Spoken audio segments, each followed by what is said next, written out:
আমি সর্বপ্রথমে সেই তথাগত অর্হত সম্মুখ সম্বুদ্ধকে বন্দনা করছি। অতঃপর শ্রদ্ধাবান উপাসক উপাসিকা যারা সদ্ধর্ম দেশনা শুনছেন তাদের প্রতি আমার মৈত্রীময় আশীর্বাদ জানাচ্ছি। আজকে সৌভাগ্য ও অদৃষ্ট এই বিষয় নিয়ে আলোচনা করব। আজকের প্রশ্ন, তান্ত্রিকতা ও ভাগ্য গণনা সম্পর্কে বুদ্ধের অভিমত কী ছিল? উত্তর হলো, ভাগ্য গণনা, রক্ষা কবচ এবং গৃহ নির্মাণ ও যাত্রায় শুভ অশুভ দিন ধার্যকরণকে বুদ্ধ অর্থহীন কুসংস্কার আখ্যায়িত করে তার অনুসারীদের এই আচারাদি পালন করতে কঠোরভাবে নিষেধ করেছেন। অর্থাৎ আজকে শুভ দিন, কালকে অশুভ দিন, এরকম যারা মানে মঙ্গলসূত্র তো অনেক কিছু আছে, যেটা কলসি দেখলে অশুভ, অমুক দেখলে শুভ, অমুক দেখলে অশুভ, এরকম অনেক কিছু মঙ্গলসূত্রে ব্যাখ্যা করা হয়েছে। তাই সেই বিস্তারিত আমি বলছি না, তা আপনারা সকলেই জানেন। তো এরকম অমঙ্গল অমঙ্গল, মঙ্গল অমঙ্গল কি সেটা নিয়ে তখন দ্বন্দ্ব চলেছিল। দ্বন্দ্ব চলতে সেটা মনুষ্যলোক থেকে শুরু করে দেবলোক ব্রহ্মলোক পর্যন্ত ছড়িয়ে পড়েছিল। পরবর্তীতে বুদ্ধের কাছে এসে শুভ অশুভ বা মঙ্গল অমঙ্গল কী বিষয়ে বুদ্ধকে জিজ্ঞেস করেছিল একজন দেবতা এসে। তো দেবতাকে ভগবান বুদ্ধ ব্যাখ্যা করেছিলেন 38 প্রকারের মানুষের মঙ্গল হয়। সে 38 প্রকার মঙ্গলসূত্রে উল্লেখিত আছে। যাদের জানার ইচ্ছা আছে তারা মঙ্গলসূত্র পরে নিতে পারেন, বা ভবিষ্যতে আপনারা মঙ্গলসূত্রের ব্যাখ্যা যদি শুনতে ইচ্ছা হয় আপনারা সাথে থাকবেন। সেটাই মঙ্গল অমঙ্গল বিষয়ে সেটাই মানে ধরে নেবেন আপনারা। এবারের প্রশ্ন, এতে কোনো সত্যতা না থাকলে অনেকে কেন তান্ত্রিকতা বিশ্বাস ও চর্চা করেন? উত্তর হলো, লোভ, ভয় ও অজ্ঞতার কারণে এগুলির চর্চা করা হয়। বুদ্ধের উপদেশ গভীরভাবে বিশ্লেষণ করলে বোঝা যায়, এক টুকরো কাগজ, দাতব মুদ্রাখণ্ড কিংবা অন্য কোনো পাথর বা কণা অপেক্ষা মানুষের মহৎ হৃদয়বৃত্তিজাত কুশলকর্ম অনেক বেশি শক্তিশালী। বুদ্ধের গভীর সাধনালব্ধ বাস্তব অভিজ্ঞতা ও জ্ঞান আলোকে মানুষ সদাচার, করুণা, ক্ষমা, ধৈর্য, ত্যাগ ও সততাধর্মী জীবনাচারের সাহায্যে প্রকৃতপক্ষে অশুভ ঘটনা থেকে রক্ষা পেতে পারেন।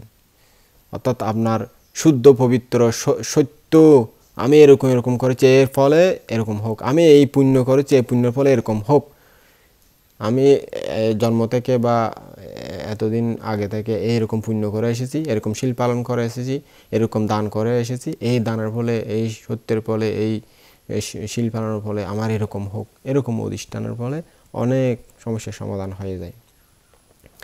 এরকমভাবে আপনি অশুভ বা ইয়া থেকে মুক্ত হতে পারেন, মুক্ত পেতে পারেন। অনেকে পেয়েছেন, আমাকে অনেকে বলেছে। তাই তান্ত্রিকতার আচার অনুষ্ঠানকে তিনি নিম্নমানের বৃত্তি বা জীবিকা হিসাবে চিহ্নিত করেছেন। অর্থাৎ বুদ্ধ ভিক্ষুদেরকে এইসব আজে বাজে কাজ থেকে দূরে থাকতে বলেছেন। আসলে এগুলো ভিক্ষুদের কাজ নয়, বা যারা তান্ত্রিকতায় বিশ্বাস করে তাদেরকেও এগুলো আসলে ভুয়াবাজি বেশিরভাগ। এবারের প্রশ্ন, কিছু তান্ত্রিকতা কার্যকরী বলে শোনা যায়, তা নয় কি? উত্তর হলো, লক্ষ্য করবেন, যারা এই পন্থায় জীবিকা নির্বাহ করেন তাদের দাবি হলো ভাগ্য পরিবর্তন করে তারা সৌভাগ্যের গ্যারান্টি দিতে পারেন। তাই যদি সত্যি হয় তাহলে তারা নিজেরা কেন বিপুল সম্পত্তির অধিকারী নন? তারা কেন নিজের ভাগ্য নিজে পরিবর্তন করতে পারেন না? কেন প্রতি সপ্তাহে লটারি জিতে মোটা অর্থ লাভ করেন না? বড় বড় ভালো ভালো হীরার পাথরের আংটি দিয়ে তারা নিজেদেরকে সুখী করতে পারে না? দাম্পত্য কলহে তাদের বাড়িতে কেন আছে? তাদের ছেলে মেয়েদের, তাদের পরিবারে এগুলো কেন থাকে? তাদের ছেলে মেয়েরা বিদেশ না গিয়ে এখানে সেখানে ঘোরাফেরা করতেছে কেন? তাদের ছেলে মেয়েরা লেখাপড়ায় বেশি না পারে, গাধার মতো পড়ে আছে কেন? পরীক্ষা ফেল মারে কেন?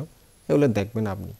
যদি এরকমই হয়, তাদের ছেলেরা ফার্স্ট বয় হতো ক্লাসের মধ্যে, তারপরে বিদেশে সরাসরি চলে যেতে পারতো, ব্যবসার মধ্যে অনেক তাড়াতাড়ি লাভবান হতে পারতো। কিন্তু এটা না করে তারা শুধু মানুষকে এগুলো করতে দেন, মানুষকে শেখান, নিজের বেলায় সেটা প্রতিফলন তারা করে না, কাজে লাগায় না।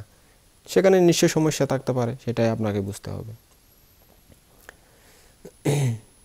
আসল কথা হলো তাদের এতটুকু ভাগ্য যে কিছু বোকা বা অজ্ঞ মানুষ পাথর কিংবা রক্ষা কবচ ক্রয় করে তাদের জীবিকা অর্জনে সাহায্য করেন। এখানে সাধারণ মানুষের মনে অলীক বিশ্বাস ও মোহ সৃষ্টি করে তা স্বার্থসিদ্ধির কাজে লাগানো হয়।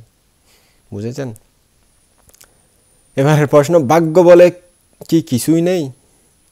উত্তর হলো, ভাগ্য বিশ্বাসীরা বিশ্বাস করেন এমন অদৃশ্য শক্তিকে যা খেয়াল খুশি মতো মানুষের ভালো মন্দ নির্ধারণ করে থাকে।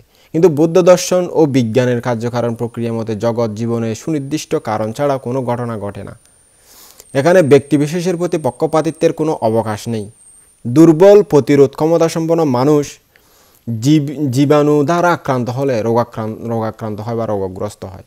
এখানে সুনির্দিষ্ট রোগ হলো ঘটনা, সুনির্দিষ্ট রোগ জীবাণু এবং দুর্বল প্রতিরোধ ক্ষমতা হলো কারণ। চিকিৎসার সাহায্যে কারণ দূর করলে রোগ নিরাময় হয়। এখানে রোগ জীবাণু ও ওষুধ এই দুইটি জাতি ধর্ম সম্প্রদায়ে ভেদাভেদ করে না।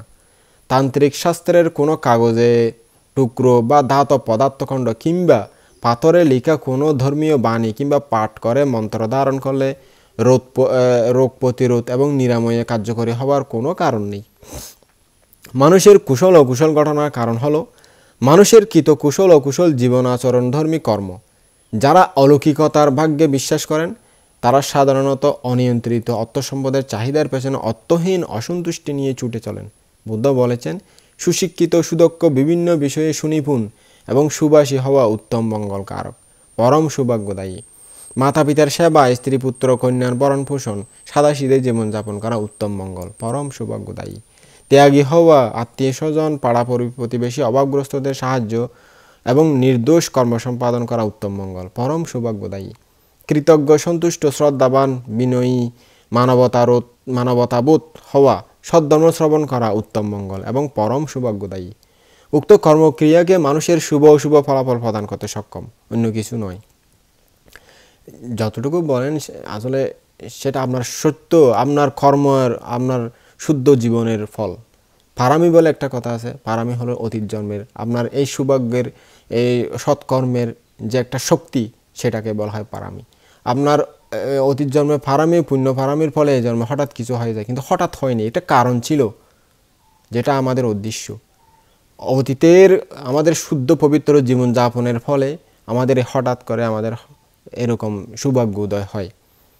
সেটা হলো কারণ ছাড়া নয়, কারণ আছে। আমরা এই জন্মের কারণ নয়, ঠিক আছে, হঠাৎ করে একজন লটারি পেয়ে কোটিপতি হয়ে গেছে, সেটা এই জন্মেরও কিছু করেনি, ঠিক আছে, কিন্তু ওর অতীতের পুণ্য পারামি একটা ভালো কাজ, একটা শুদ্ধ পবিত্র কর্ম, একটা মহৎ পুণ্যকর্ম করেছিল বলে তার এই জন্মে সেরকম হয়, যদিও বা আমরা এই জন্মে দেখি না।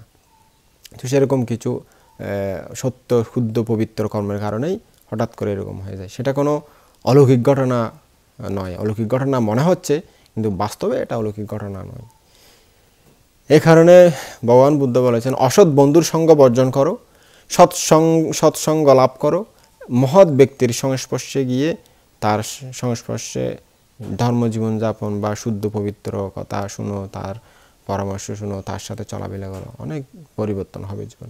যিনি পণ্ডিত ও প্রবীণ ব্যক্তিদের সম্মান শ্রদ্ধা করেন তিনি দীর্ঘায়ু সুখ যশ শান্তিপথ লাভ করতে পারেন।